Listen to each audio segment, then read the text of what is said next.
अस्सलामुअलैकुम, मैं जमील फारूकी हूँ। आप मेरा ऑफिशियल यूट्यूब चैनल देख रहे हैं। तमाम तारीफें उस ज़ात पाक के लिए जो हमारी शहरग से भी करीब है और हमारी हर आने जाने वाली सांस के बीच में होने वाली मामूली सी जुम्बिश को भी बखूबी जानता है। और तमाम दुरूद पाक नबी आखिरुज़्ज़मा हज़रत मोहम्मद मुस्तफ़ा अहमद मुज्तबा सल्लल्लाहु अलैहि वसल्लम की ज़ात पाक के ऊपर जो वजह तख्लीक़ कायनात हैं, जिनकी वजह से हम हैं, जिनकी वजह से ये कुल कायनात है। आज अप्रैल 2026 की 29 तारीख है, बुध का दिन है जिस वक्त वीडियो रिकॉर्ड हो रही है। पाकिस्तानी वक्त के मुताबिक सपहर के 2:45 बज चुके हैं।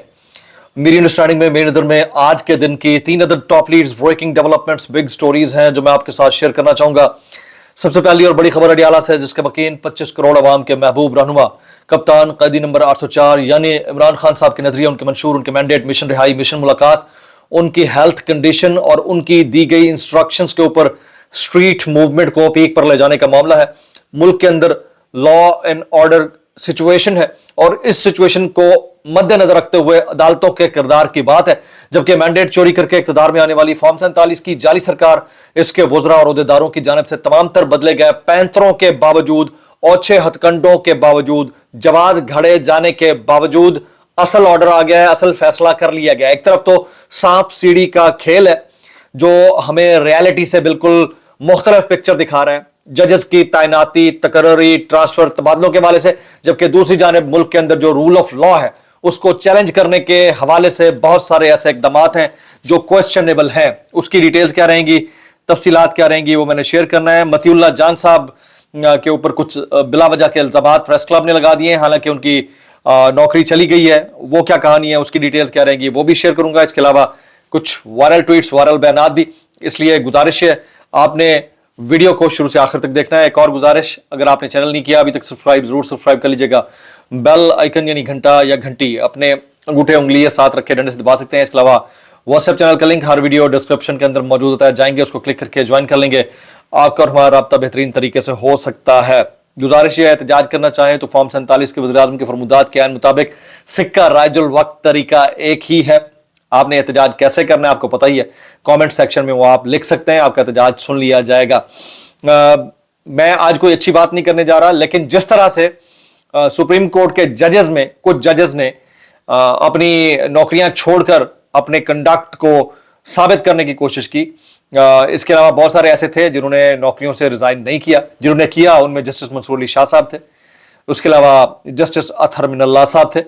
जिन्होंने नहीं किया उसमें जस्टिस मुनीब अख्तर साहब, जस्टिस आयशा मलिक साहिबा, आयशा बड़ा प्यारा नाम है वैसे, जस्टिस आयशा मलिक साहिबा तो बहुत अच्छा लॉ पढ़ती हैं, ला बोलती हैं, तो वो अभी तक मौजूद है अपनी पोजीशन के ऊपर। उधर से इस्लामाबाद हाई कोर्ट से मुतअद्दिद जो जस्टिस साहिबान थे, उनमें खातून जस्टिस समन रफत इम्तियाज साहब और जस्टिस बाबर सत्तार भी हैं। उनके ट्रांसफर और तबादले हो गए शुरू और अब उनकी पोस्टिंग्स शुरू हो गई हैं।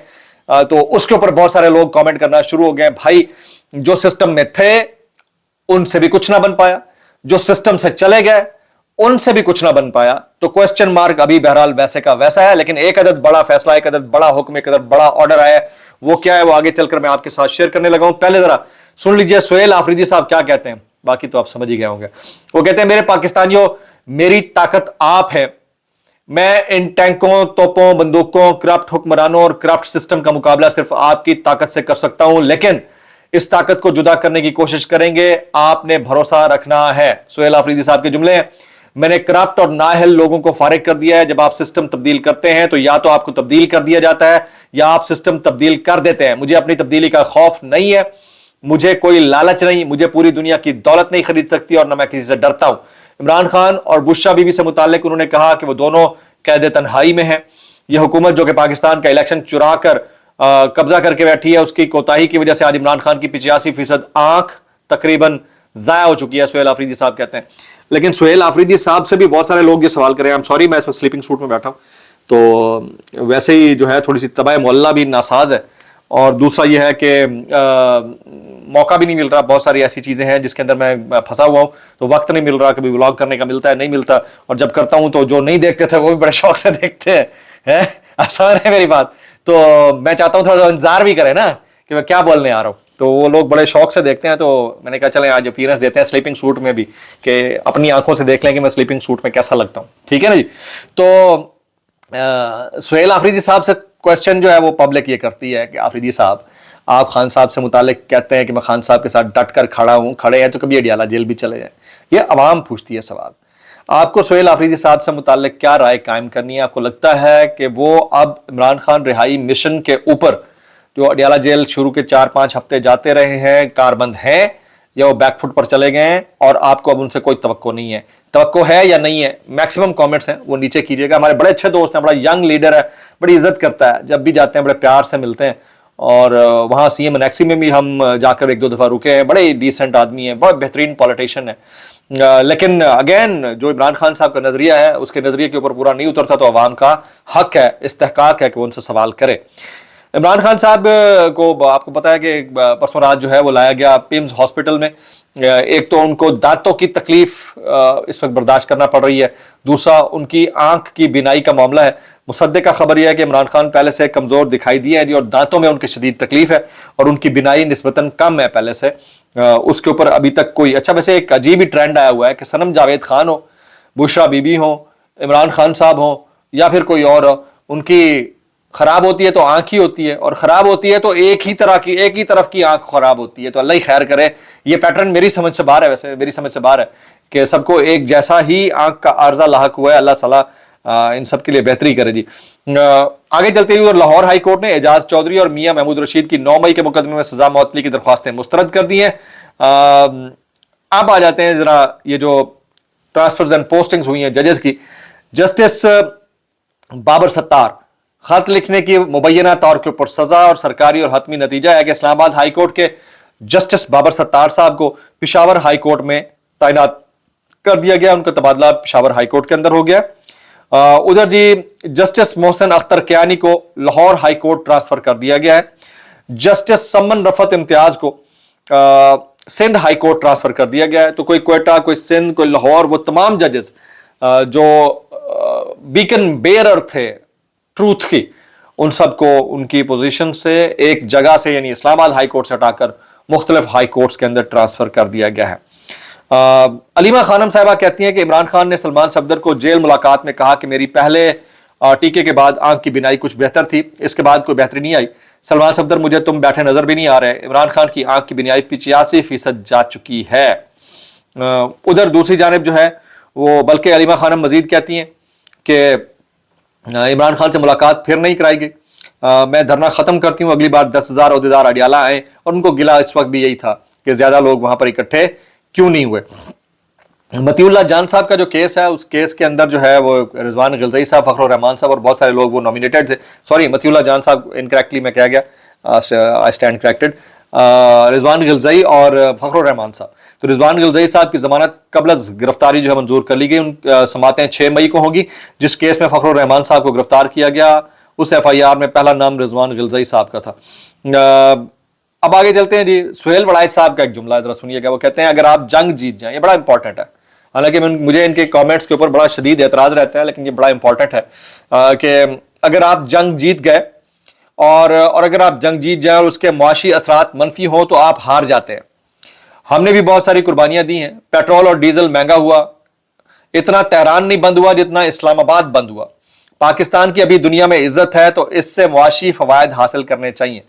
मेरा तो मानना यह है कि अगर आप इस सारी सिचुएशन के अंदर किसी तरीके से अमेरिका की फेवर में बैठकर ईरान से पेट्रोलियम जो गुड्स हैं उनको पाकिस्तान में ले आते हैं तो 50-60 रुपए फी लीटर आपको पेट्रोल पड़ेगा। आपको इतना महंगा बेचने की जरूरत नहीं पड़ेगी।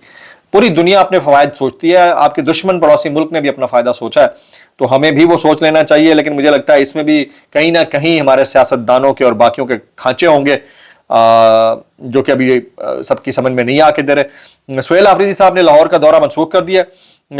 उधर डोनाल्ड ट्रंप जो है ना इस सारी सिचुएशन के अंदर ईरान के मामले के ऊपर कहते हैं कि ईरान के पास एटमी हथियार हुए तो पूरी दुनिया यरगमाल बन जाएगी। मैं ईरान के साथ वो कर रहा हूं जो दूसरे ममालिक या सुदूर को बहुत पहले कर लेना चाहिए था। जबकि जमाते इस्लामी के अमीर जनाब हाफिज नईमुर रहमान साहब ने पेट्रोलियम मसनूआत की कीमतों में इजाफे के खिलाफ जुम्मे को जमाते इस्लामी का यौम एहतजाज मनाने का ऐलान कर दिया। मुल्क गिर एहतजाजी मुजाहरे होंगे। बड़े अच्छे शख्सियत के मालिक हैं हाफिज नईमुर रहमान साहब, लेकिन इतना छोटा एहतजाज और इतने दिनों के बाद जरा पहले कर लिया जाता तो बड़ा अच्छा था, बड़ा तरीके के साथ कर लिया जाता तो बहुत अच्छा होता। اب جا کر کرنے کی کیا ضرورت تھی, یہ سمجھ سے باہر ہے, اور اگر کرنے بھی جا رہے ہیں تو اس کا امپیکٹ کتنا ہوگا یہ بھی دیکھنے والی بات ہوگی. مظہر عباس صاحب کہتے ہیں, ملک کے سینئر جرنلسٹ کہتے ہیں, ہماری ایک بدقسمتی یہ بھی رہی کہ نہ صرف صحافت زیر عتاب ہے بلکہ بہت سے صحافی سیاسی تقسیم کی لہر میں خود بھی تقسیم ہو گئے اور مفادات ان کے اوپر حاوی آ گئے. میڈیا پر کنٹرول میں مسلسل اضافہ ہو رہا ہے, صحافیوں کو ہتکڑی لگائی جا رہی ہے, خبر دینے پہ نوٹس تو کبھی مقدمات کا سامنا اور کالے قوانین کو اعلیٰ عدلیہ میں چیلنج کرو تو تاریخ پر تاریخ پڑ رہی ہے اور اس کے اوپر کوئی بولتا بھی نہیں ہے. یہ حالات ہیں, ان حالات کے اوپر مزید بات کی جائے تو کیسے کی جائے, مظہر عباس صاحب کہتے ہیں. آپ کچھ وائرل بیانات, بلکہ جو بڑا آرڈر ہے وہ میں آپ کے ساتھ شیئر کر دیتا ہوں جی. جو عمران خان صاحب کی فیملی ہے, جو خواتین ہیں وہ ڈٹی ہوئی ہیں, خاص طور پر علیمہ خان صاحبہ, عظمیٰ خان صاحبہ, نورین خان صاحبہ. وہ کہتی ہیں کہ 200 کارکنان بھی اکٹھے نہیں ہوتے تو اڈیالہ کے باہر اکٹھی ہوں گی, اور جو پریشر پاکستان کے اندر ایلیویٹ کر کے M N As, M P As, senators, ان کی فیملیز کو لے کر آنا چاہیے تھا اڈیالہ کے باہر, وہ پریشر نہیں بلڈ ہو رہا تو پریشر باہر سے بلڈ کیا جائے. اور پریشر بلڈ کرنے کے لیے ہر 2-3 دن کے بعد قاسم خان, سلیمان خان کسی نہ کسی فورم کے اوپر اپیئر ہو کر اپنا مدعا رکھ دیتے ہیں. لیکن اب ذرا اس سے مختلف لیول کی کیمپین کرنے کا سوچا گیا ہے. میرے خیال میں مختلف ممالک کے اندر نہ صرف احتجاجات ہوں گے بلکہ بڑی شخصیات اور بڑے اداروں کے جو اہم ترین عہدیداران ہیں ان سے ملاقات کرنے کا بھی بندوبست کیا گیا ہے زلفی بخاری صاحب کی جانب سے. پھر میں آپ کو ذرا ایڈوانس میں بتا رہا ہوں. تو یہ آرڈر ہے جو خان صاحب کی فیملی نے اپنی فیملی کے تئیں طے کر کے پاس کیا ہے کہ اب ہم نے یہ والا کام کرنا ہے. کچھ وائرل بیانات اس ڈسکلیمر کے ساتھ, اگر آپ کو میری بات بھی لکھتی تو معذرت, زیاب لکھتی انتہائی معذرت, اور زیاب لکھتی سانو کی کیسے کر لیتے ہو یار. یہ منیف فاروق کہتے ہیں کہ لوگوں کو معاشی طور پر بھی فائدہ دینا, لوگوں کو بھی سانس آئے. اس وقت جو حالات ہیں فی الحال تو حلق خشک ہوا ہے ہر بندے کا. ابھی جو حالیہ پیٹرول میں اضافہ ہوا ہے, حکومت کہتی ہے ہماری مجبوری ہے. آپ نے اپنے ایف بی آر شارٹ فال پورے کرنے کے لیے پیٹرولیم مصنوعات پر ٹیکس ٹھوکے ہوئے ہیں, ہر کوئی تنقید کر رہا ہے, اب تو لوگوں نے سوال پوچھنا ہی ہے. جی ہاں, صدیق جان کہتے ہیں پیٹرول اور ڈیزل کی قیمتیں حکومت نے بڑھائیں, آگے مزید بڑھانے جا رہے ہیں. 9 ماہ میں حکومت پیٹرولیم لیوی کی مد میں 1200 ارب اکٹھا کر چکی ہے, جبکہ اگلے 2 سے 2.5 ماہ میں 250 ارب کے قریب مزید لیوی اکٹھی کریں گے. بجلی کے بلز بھی بڑھنے جا رہے ہیں. تو اب بندہ کرے تو کی کرے, میں اتنا کہنا چاہوں گا. کیسے کر لیتے ہو یار. یہ جناب ارشاد بھٹی کہتے ہیں حکمران ہمارے کیسے ہیں, عوام کے لیے گوبر ٹیکس لگاؤ, اپنے لیے 11 ارب کا جہاز منگواؤ, اپنے لیے 27-26ویں ترمیم لاؤ, ہمارے لیے عدالتوں سے چھتر کھاؤ, تم جو چاہو وہ کرو, ہمارے لیے آئی ایم ایف نہیں مان رہا. یہی وزیر اعظم تھے جنہوں نے اپنے کپڑے بیچنے تھے, ان کے بڑے بھائی نے ملک کو ایشین ٹائیگر بنانا تھا, اور اب ہمیں للو پھتو بنایا ہوا ہے. میں اتنا کہنا چاہوں گا, کیسے کر لیتے ہو یار. اس کے اوپر آپ نے میکسیمم کامنٹس کرنے ہیں. میں آپ کے ساتھ رابطے میں ہوں, انشاءاللہ کوشش کروں گا کہ ریگولر بلاگز کی طرف آ جائے. ایک آدھ دن ہے, اس کے بعد I'll definitely be regular with the vlogs. Maximum comments دعا میں یاد رکھیے گا. آپ سب کے لیے پیار. السلام علیکم ورحمۃ اللہ وبرکاتہ.